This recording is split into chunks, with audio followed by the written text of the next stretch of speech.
We continue with great books that will help your kids to get into the Halloween spirit. The Witch's Cat and the Cooking Catastrophe by Kirstie Watson. This is a hilarious story about a witch's cat who manages to unintentionally create a lot of mischief while trying to make a surprise lunch for his witch. If you enjoyed Broom on the Broom by Julia Donaldson, we think you will enjoy this as well.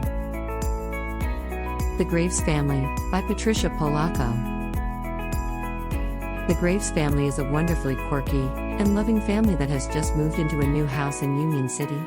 They have Venus flytraps, mammoth spiders, and even a laboratory to deck out their home, but they are having difficulty fitting in with their new neighbors.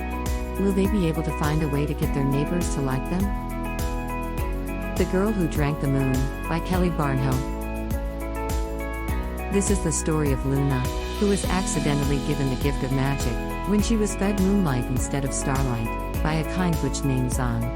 Zan adopts her as her own granddaughter, and together, they must figure out how to control Luna's magical powers before it is too late.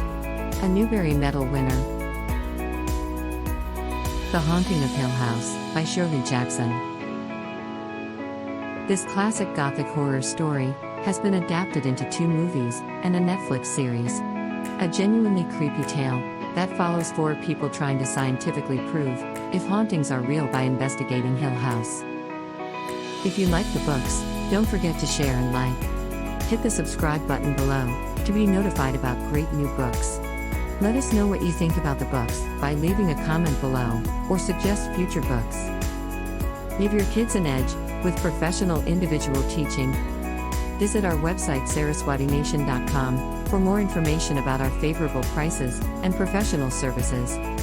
Here you will find valuable tips and information about teaching and learning.